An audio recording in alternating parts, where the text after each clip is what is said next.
Continuamos en Micael con el Padre Pedro respondiendo a las preguntas de los televidentes. Y en esta ocasión vamos a hacer otro programa monográfico de otro punto importante del Catecismo, concretamente el punto 677, donde habla de la pasión de la Iglesia. A ver, Padre, si el Señor le inspira para poderlo explicar bien, para que todos los televidentes comprendan por qué la Iglesia está pasando su pasión. Bien, le pedimos al Espíritu Santo siempre su luz. De eso cada día estoy más que súper convencido que si el Espíritu Santo no nos ilumina, todo lo demás son razonamientos humanos que son buenos, que son necesarios, pero sin la luz del Espíritu son apártate de mí, Satanás, porque piensas como los hombres y no como Dios. Y cada día tenemos que ir ajustando nuestro pensamiento al de Dios. Y el pensamiento de Dios lo tenemos manifestado en el Evangelio, sobre todo en el Nuevo Testamento, en la Biblia, pero sobre todo en el Nuevo Testamento, en las palabras de Jesús. Pero el mismo Jesús sabía que su palabra para la razón, con la luz de la razón sola, es imposible. Y que entonces nos dijo: os daré mi Espíritu Santo para que os haga comprender todo lo que os he dicho. Porque todo lo que nos dice Jesús, Dios es simplicísimo, su palabra es simplicísima, pero es el absoluto. Y nosotros que tenemos un entendimiento pues más pequeñito, necesitamos para poder comprender el misterio de Dios, la luz de Dios. Nos ha dado un instrumento maravilloso que es la razón, pero lo mismo que los ojos son un instrumento maravilloso para ver, pero si no hay luz no vemos. Así lo mismo, por mucho que leamos la Biblia o el catecismo, si no tenemos la fuerza del Espíritu, en vez de ser algo que nos ilumina, que nos une, pues nos dispersa. Podemos ver, por ejemplo, en este sentido, que la Biblia es una. Y vemos, sin embargo, cómo las interpretaciones sobre la Biblia son miles y miles y miles. Y esto no debería ser así. ¿Y esto por qué es? Porque junto a leer la Biblia, meditar la Biblia, tenemos que hacerlo con un corazón bueno. Tenemos que hacerlo con un corazón humilde y sabiendo que con nuestra sola razón no vamos a entender todo. Esto es bueno que insistamos una y otra vez, porque alguna vez he explicado este sentido también. En los últimos 50 años estoy convencido que se han vendido más Biblias que en 20 siglos. Antes, pues no era muy común que a lo mejor en una casa no hubiera una Biblia, pero ahora es difícil que no haya Biblias en cada casa. Y sin embargo nos encontramos con una apostasía general. Por tanto, un poquito así de esto, pues pedimos esto también cuando estudiemos el catecismo, que es la interpretación eclesial de la palabra de Dios. También necesitamos la luz del Espíritu para entenderlo en toda su profundidad y que nuestros sentimientos o nuestros deseos no confundan lo que la Iglesia o el Señor nos dice. Hacemos como siempre, pues vamos a leer este número. Veis que estamos haciendo casi en estas respuestas este número 675 y 77 y 677 van a ser casi monográficos porque nos han pedido como una explicación más intensa. Y son dos números fundamentales que muchas personas no han leído o cuando han leído el catecismo no han sido conscientes de la importancia que tiene, porque con estos números la Iglesia nos dice que estamos en los últimos tiempos y que además de ser buenos, pues tenemos que estar preparados para ver qué es lo que tiene que suceder. Y aquí nos lo dice la Iglesia. Os lo leo al pie de la letra y luego después lo comentamos un poco. La Iglesia solo entrará en la gloria del reino a través de esta última Pascua en la que seguirá a su Señor en su muerte y su resurrección. El reino no se realizará, por tanto, mediante un triunfo histórico de la Iglesia en forma de un proceso creciente, sino por una victoria de Dios sobre el último desencadenamiento del mal, que hará descender desde el cielo a su esposa. El triunfo de Dios sobre la rebelión del mal tomará la forma de un juicio final después de la última sacudida cósmica de este mundo que pasa. Bien, pues subrayaría en este primer párrafo: la Iglesia solo entrará en la gloria del reino de Dios, del reino, a través de esta última Pascua en la que seguirá a su Señor en su muerte y su resurrección. Solo. No hay otro camino, no tenemos otro camino. Buscar caminos de conveniencia con el mundo, de diálogo con el mundo, con las otras religiones, para tener una falsa paz. Será una falsa paz. La Iglesia nos dice: solo entrará, solo entrará. ¿Y esto por qué? Pues porque la cabeza le pasó lo mismo. La Iglesia es el cuerpo de Cristo, Cristo es su cabeza, y lo que le ocurrió a la cabeza siempre sale cuando nace el niño. Normalmente nace de cabeza y le sigue todo el cuerpo, si no hay problemas. Pues a Cristo cabeza le tiene que seguir su cuerpo. Y esto, aunque es doloroso, forma parte del misterio de amor de Dios, que quiere para su Iglesia lo mismo que para Él: la gloria eterna de Dios. Jesús vio su cruz y vio su dolor como: Padre, glorifícame, glorifícame.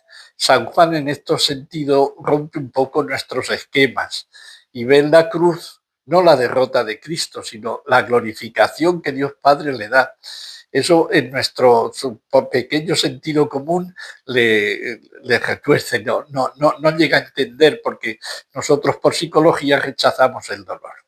Y sin embargo, en el dolor tenemos que pedir al Señor que nos haga profundizar en el misterio redentor y de alguna forma glorificador del dolor, del sufrimiento. Con ello, con el sufrimiento, el Señor nos purifica, y con el sufrimiento nos hace corredentores como Él de toda la humanidad y por tanto de toda la creación. No podemos buscar otro camino. La verdad es que también en este sentido fue el Jesús, se lo dijo varias veces a los apóstoles: el Hijo del Hombre va a ser entregado, porque no había otro camino de salvación. Y esto es una cosa increíble, porque Dios tiene una imaginación infinita, y sin embargo, para salvarnos, el único camino que encontró fue la muerte de su Hijo. Lo que nos salva de los pecados no es Dios. A ver si esto lo explicamos. Por supuesto que es Dios. Pero Dios, que es eterno, para salvarnos, con su sola misericordia, que es infinita, no podía. Tuvo que encontrar el medio del sufrimiento. Y por eso Jesús se encarnó, y con su sangre hemos sido perdonados, con su sangre hemos sido purificados, hemos sido santificados, con la sangre de Jesús, no con la misericordia eterna, aérea, por así decir, o como podríamos decir, espiritual de Dios, que es siempre eterna. Él, el único camino que encontró, con toda su imaginación infinita, fue la muerte de su Hijo, la sangre de su Hijo. Y esto que no nos lo quite nadie de la cabeza. Quien nos diga algo en contra no ama la verdad. Es verdad que esto para nosotros nos resulta difícil. Y eso lo vemos si Jesús entendió esta psicología de esta falta diríamos, de poder atender esta necesidad de sufrimiento que Él tiene para salvarnos. Y lo vemos cuando Jesús se transfigura, lleva a 3 discípulos. Lo que nos aparece, la motivación que aparece ahí primera, era para que después no se escandalizaran cuando llegara la cruz de Jesucristo. Jesús lo sabía, que eso podía escandalizar, y por eso se les transfigura. Entonces nosotros también en este sentido no somos mejores que los apóstoles. Somos igual que débiles que ellos en todos los sentidos. Y sabiendo que solo entrará en la gloria del reino a través de esta última Pascua, en la que seguirá su Señor en su muerte y su resurrección, tiene que pasar para resucitar primero por la muerte. Y eso, como digo, nuestra psicología le resulta difícil. ¿Qué tenemos que pedir nosotros? Primero, que se nos dice que es la última Pascua. Entonces, como es la última Pascua, es la más definitiva, es la batalla final. Quien gane esta batalla gana la guerra. Estamos en guerra espiritual desde Adán y Eva que pecaron y vimos cómo perdieron el paraíso, cómo entre ellos se acusaron, Adán acusó a Eva, Eva acusó, se acusaron, luego los hijos se matan y desde ese momento entramos en una guerra extraordinaria entre el bien y el mal. Y aquí nos dice la Iglesia a través del catecismo que es la última Pascua, que implica a Jesús y implica a su Iglesia. Entonces, en esta última Pascua, que es en definitiva, el dolor también va a ser más que nunca. Y entonces necesitamos un poco humildad y decir, Jesús, fortalécenos, transfigúrate, transfigúrate para que nosotros, como aquellos 3 apóstoles, tengamos la fortaleza de resistir con paz, con amor y ver cómo es pisoteada cuando Jesús es la verdad y es crucificado. Jesús es la bondad y es crucificada. Jesús es la misericordia infinita y es crucificado. Jesús es lo más perfecto de la humanidad y es crucificado, pisoteado. Entonces va a ser difícil y duro para los que queramos seguir a Jesús. No hay otro remedio. Y cuando llegue ese momento, si no tenemos la fortaleza de Dios, pues acordaos de lo que dijo Jesús. Cuando venga ese momento final, habrá fe en la tierra. Dice, y si no se acortaran esos días, hasta los justos van a caer, hasta los justos. Nos lo previno Jesús, no cualquiera. El mismo Jesús sabía que el final, esta última Pascua, que va a ser la batalla final, va a ser la más dura y que hasta los justos podrán caer. Entonces no seamos soberbios y creamos que nosotros sí con nuestra propia fuerza. Esto es una invitación a que todos nosotros seamos humildes, recemos cada día, Señor, dame la fortaleza, danos los dones del Espíritu Santo para saber distinguir la doctrina verdadera de la falsa, el profeta verdadero del falso, el pastor verdadero del falso, la falsa paz de la verdadera, el falso amor del verdadero, la falsa fe de la verdadera. Ahí diríamos, imaginaos lo que tenemos que tener ahí. Por tanto, yo recomiendo que con esto la Iglesia nos dice que estáis ya, que estáis ya. Entonces necesitamos más que nunca esta humildad, esta oración, este ir confirmando nuestra fe con la lectura cada día más asidua del Evangelio, leído con humildad, escuchado como María y guardado en el corazón, y luego también, como digo y insisto mucho, en el catecismo. Seguimos al Señor, en la que seguirá su Señor en su muerte y su resurrección. Pero tenemos que hacer las dos cosas. Mirad, en esto tenemos que ser muy claros. El que acentúe solo la muerte, malo. Ya San Agustín, cuando hablaba de cuidar a las ovejas, dices, si tú acentúas solo la muerte, le das el miedo a las ovejas.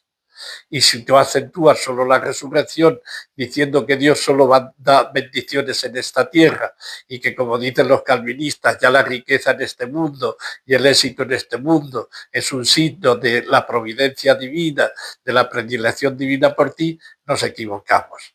¿Veis aquí este binomio? Muerte y resurrección son inseparables. No puedo llegar a la resurrección sin pasar por la muerte. Y no puedo mirar la muerte quedándome fijo en ella. Tengo que ver que en la muerte es la semilla de la resurrección porque es una muerte con Jesús. Y quien muere con Jesús resucita obligatoriamente con Jesús. No podemos separarlo, porque o bien nos hundimos en el desánimo porque solo vemos la muerte, o bien en un falso optimismo porque solo vemos la resurrección y no queremos sufrir. Y entonces cuando llegue el sufrimiento, pues muchos, como les pasó a los apóstoles, dirán que sí a Jesús, mientras que multiplica los panes le seguimos, mientras que cura nuestras enfermedades le seguimos, pero cuando está en la cruz, ahí ya cedemos, ahí ya no somos tan valientes, ahí ya no estamos junto a Él. Por tanto, tengamos presente estas dos cosas que nos dice. tenemos que pasar por la muerte y resurrección de Jesús. Es obligatorio. No hay otro camino. Pero bendito sea Dios, porque Dios nos hace iguales a Él, nos quiere iguales con Él. Dios ama tanto su iglesia que la hace su cuerpo y la hace, diríamos, heredera de todo lo que Él es y de lo que Él recibió, la gloria del Padre. Quiere el Señor que la iglesia, ya incluso en la tierra, cuando pase, resucite y goce también en la tierra de todos los dones que hay en el cielo. Y dice a su Señor, es a su Señor, no es una muerte cualquiera y no es una resurrección cualquiera, y nuestro único Señor Jesucristo. Y sigue, el reino no se realizará, por tanto, mediante un triunfo histórico de la Iglesia en forma de un proceso creciente, sino por una victoria de Dios sobre el último desencadenamiento del mal que hará descender desde el cielo a su esposa.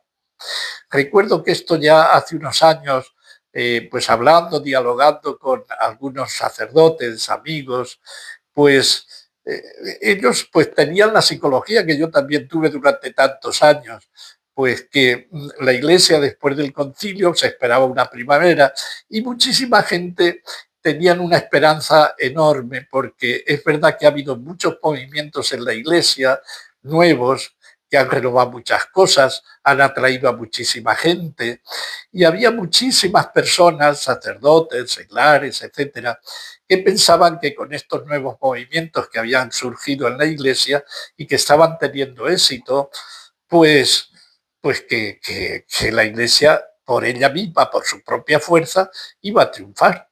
Y recuerdo que hablando con algún amigo hace ya años, pues yo le cité este número y le digo, no, es una falsa esperanza, es un falso optimismo. Y le cité porque no se lo creía, me llamó, me acuerdo, por teléfono y me decía, oye, dime qué números son. Y se lo tuve que decir, porque aquí más expresamente no nos lo puede decir la iglesia, el magisterio de la iglesia. El reino no se realizará, por tanto, mediante un triunfo histórico de la iglesia, que es lo que hemos estado esperando después del Concilio Vaticano II, de una forma especial. Antes también, pero de una forma especial pensábamos que hablando en español en vez del latín, ya toda la gente se iba a convertir. Inundando las casas con Biblias, toda la gente ya iba a leer la Biblia y solo con leer la Biblia ya le bastaba para convertirse. Que los sacerdotes íbamos a vestir de seglares y con eso ya íbamos a ser todos iguales y que con eso ya la iglesia sí. Que con nuestras obras sociales, bueno, pues que con las cáritas, pues vemos luego que no. La Iglesia ha hecho un esfuerzo enorme en colegios, en universidades, en renovación de los templos, en pues unas liturgias que se cambiaron también como para ser más fáciles de entender por la gente, hablando en los propios idiomas y no en el latín, haciendo canciones más modernas, con guitarras en vez de con... Bueno, hemos hecho 1000 probatinas, pero 1000. Y esperábamos que con todo eso, y bueno, los frutos, después de más de 50 años de estar haciendo todo esto, pues hoy los frutos vemos que menos vocaciones que nunca, cerrando iglesias toda Europa, pues estamos viendo que esto no, que no, menos incluso solidaridad. Yo es una de las cosas que me quedo maravillado de que muchos cristianos hoy en el mundo están siendo asesinados y nosotros, el resto de los cristianos, ni lo sentimos. Dice, ni siquiera ha crecido esa solidaridad que tanto hablamos, porque para San Pablo lo primero era la ayuda al hermano en la fe. Hacía colectas para ayudar a los hermanos en la fe. Hay que ayudar a todo el mundo, pero primero, si usted padre y madre, tiene que ayudar a los hijos, después a los demás, pero la primera obligación es con los más cercanos. La primera obligación que tenemos los cristianos es con los demás cristianos. Luego después ayudaremos a los demás. Y hay cantidad de cristianos que están todavía en campos casi de medio de concentración. No es concentración, pero de muchos y muchos que los están matando, por poner un ejemplo. Entonces, En la iglesia de hoy estamos viendo que muchísimas cosas que hemos hecho y que hemos realizado con la esperanza de que todo eso iba a facilitar la fe de la gente y que la gente vendría, en vez de darles sal, les hemos puesto miel porque atrae más una gota de miel que 5 kilos de sal. Y hemos olvidado que la iglesia tiene que ser sal y luz del mundo y que lo que tiene que buscar ante todo y sobre todo es ser fiel al Señor, fiel a su palabra. Y si por eso tiene que perder todas las universidades y todos los colegios y todos los templos, que los pierda. Porque lo primero es la verdad. Lo primero es Jesucristo, su palabra. Y a eso es lo que tenemos que servir. Todo lo demás, caer bien al mundo, tener una falsa paz entre todas las religiones, no es eso el mandato de Jesús. Y entonces, pues aquí tenemos que decir, después de estos años que todos hemos experimentado, no, con esto no acuso, estoy haciendo como un reflejo de lo que nos ha pasado. Y decir, pues nos hemos equivocado, yo el primero, yo he participado de todo esto y de esta mentalidad. Si ahora os estoy diciendo un poco esto, pues ha sido por pura gracia de Dios y os lo comunico porque creo que tenemos que comunicar los bienes espirituales lo mismo que los bienes materiales. Y esta es un poco la experiencia que hemos tenido y lo que tenemos que hacer un poco de decir, Señor, nos hemos equivocado. Hemos estado haciendo cosas muchas veces con el buen deseo. No acuso a nadie en este sentido. Estoy convencido que muchísimos esfuerzos que se han hecho en este sentido han sido con un buen deseo, pero estábamos equivocados. Era un deseo humano. Y Jesús corrigió a Pedro, apártate de mí porque piensas como los hombres y no como Dios. Y muchas de nuestras acciones han sido pensar como hombres que deseaban el bien. Pedro no deseaba el mal de Jesús, pero era un pensamiento que le quitaba de su misión. Entonces, con muchos de estos nuestros pensamientos que hemos hecho en la iglesia, nos ha pasado como a San Pedro. Queríamos que la iglesia no tuviera dolor o que tuviera un triunfo histórico, pero tomamos el camino equivocado, que no es que es el de la cruz, el verdadero. Y tenemos que ser fiel como criterio, ser fiel siempre a Jesús en toda su palabra, aunque con eso perdamos muchas oportunidades de hacer el bien. Entre el bien y la verdad aparente, siempre la verdad tiene que estar en todo. Verdad en la fe, verdad en la caridad, verdad en la esperanza, verdad en nuestras palabras, en nuestros gestos, que no haya ninguna ambigüedad. Bueno, pues esto es lo que nos dice aquí el magisterio de la Iglesia.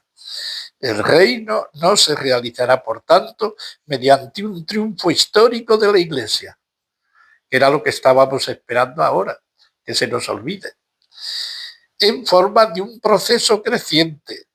Esto que os estoy diciendo de tener más universidades, más colegios, mejores iglesias, pues anda, yo recuerdo que soy de Madrid, de la diócesis de Madrid, en los 50 años que yo estoy allí de sacerdote, la cantidad de templos y de esfuerzos humanos que se han hecho, Madrid se pasó de a lo mejor 100 templos a tener 300.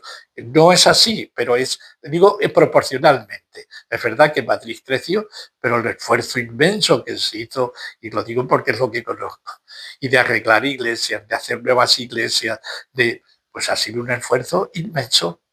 Pero muchas veces hemos olvidado que el camino del Evangelio, vuestros pensamientos no son los míos, vuestros caminos no son los míos. Y muchas veces, hasta con buena voluntad os lo digo, nos hemos equivocado. Nos hemos equivocado. ¿Por qué? Porque no hemos olvidado el camino de la cruz. Y sigue así de la Iglesia, en forma de un proceso creciente, sino por una victoria de Dios sobre el último desencadenamiento del mal, que hará descender desde el cielo a su esposa. Fijaos que dice aquí, victoria de Dios,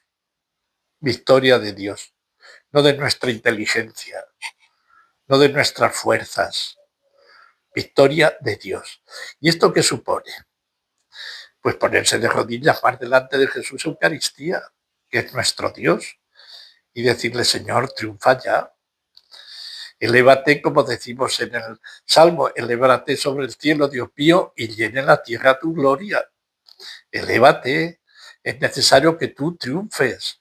Él va a triunfar con nosotros, quiere tener siempre unos discípulos que le acompañen, pero tenemos que pedir, Señor, que el triunfo solo puede ser tuyo. Entonces, fijaos que posiblemente en lo que más hemos decaído es en la oración. Al Jesús se le quitó de los sagrarios. Bueno, los sagrarios mejor se pusieron en todas las iglesias prácticamente y en algunas casi hay que buscarlo. Se cerraron muchas veces las horas de adoración, los templos solo se abren en general en muchos, solo a la hora de la Santa Misa. Y cuando digo esto, digo yo pecador, que yo también he hecho eso mismo. Y muchas veces hemos abierto los templos en la Santa Misa. Los hemos convertido prácticamente muchas veces en templos protestantes, donde allí no está el sagrario. Pero si el triunfo es de Jesús, de Dios, nuestro Dios, no solo está en el cielo, se ha quedado con nosotros. Y si nosotros tuviéramos más capillas de adoración perpetua, si las iglesias estuvieran abiertas todo el día, si no todo el día, muchas más horas, si los sacerdotes, en vez de estar haciendo cosas de despacho o cosas, por ejemplo, de cáritas, que lo pueden hacer otros seglares, dedicáramos como el Padre Pío, dentro de 2 días tenemos su santo, horas y horas al confesionario, pues a lo mejor ese camino empezaría a dar muchos más frutos. Un camino donde le llevamos a la gente a decir, el triunfo es de Dios. Y Él va a dar su triunfo, va a depender de lo que yo se lo pida.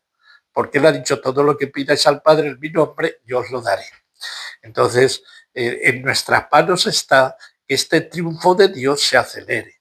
Me encanta lo de San Pedro que dice esperad y apresurad la venida del Señor, que es una forma de decir esperad y apresurad el triunfo de Jesús sobre el triunfo del bien sobre el mal, el triunfo de la verdad sobre la mentira, el triunfo del amor sobre el egoísmo y la soberbia. Este es un poquito el camino. Y nos dice eso, la victoria de Dios sobre el último desencadenamiento del mal. Lo mismo de aquí, otra vez la palabra último. Empezó a través de esta última Pascua y ahora dice otra vez la palabra último. ¿Qué quiere decir esto, hermanos? Que además de tener conocimiento de la Biblia, tenemos que tener conocimiento del tiempo en que estamos. Y Jesús nos lo dijo. Por eso Él dijo que no sabíamos, que ni Él mismo sabía el día y la hora, que solo lo sabía el Padre. Pero nos dio señales para decir cuándo vais a estar en los últimos tiempos, que son con mucho los más decisivos. Y en el Evangelio nos dio señales. Y entonces nosotros tenemos que estar atentos y la Iglesia, el magisterio de la Iglesia con esto nos está diciendo en el fondo, cuidado porque ya estamos en esos últimos tiempos donde el desencadenamiento del mal va a ser mucho más fuerte y tenéis que estar mucho más preparados que en otros momentos. Cuando llegan momentos de guerra o de tribulaciones en los pueblos, la gente tiene que prepararse mejor que cuando tienen una cierta tranquilidad. Entonces así, pues, el desencadenamiento del mal que hará descender desde el cielo a su esposa. Mirad aquí que aquí también le tenemos que pedir al Señor, porque de los muchos títulos que tiene la Iglesia, podía haber escogido aquí otro título. Dice esposa. Esta esposa de Dios que se tiene que engalanar para el esponsalicio, para el momento, o sea, que la Iglesia es la esposa de Cristo, pero llega al esponsalicio total, donde la tierra va a ser como en el cielo, donde Dios va a manifestar la hermosura de su cuerpo, de su esposa, que es la Iglesia. Entonces hay que agradecer al magisterio que, inspirado por el Espíritu, de los muchos títulos y nombres que tiene la Iglesia y realidades y aspectos, el que elige es como esposa. Eso es como el título final de la Iglesia. Esposa de Cristo, esposa de Cristo. Ahí está todo. Y acordaos que San Pablo dice que el matrimonio, él lo pone como modelo a Cristo con su Iglesia. Entonces va a ser lo definitivo, las bodas del Cordero. ¿Las bodas con quién? con su esposa, embellecida con todos los dones, embellecida con toda la santidad, para siempre, en la tierra como en el cielo. Bueno, pues esto sería lo más fundamental y con esto pues ya creo que lo otro ya que dice, con esto creo que dice el triunfo del mal, que el triunfo de Dios sobre la rebelión tomará la forma del juicio final, eso lo dejamos para otro momento, porque lo que sí que es cierto, que con esa esposa en la tierra tiene que ser como en el cielo y la iglesia resplandecerá en la tierra con la misma hermosura que en el cielo. Muy bien, padre, pues le agradecemos mucho su explicación de este punto del catecismo y seguiremos Dios mediante comentando las dudas de los televidentes. Pues muchas gracias, rezar para que siempre, pues que el Espíritu lo que diga, yo no quiero que sea solo para la gloria del Señor, ayudadme y si en algo no voy con lo que dice la Iglesia, ayudadme porque quiero ir siempre con el magisterio de la Iglesia.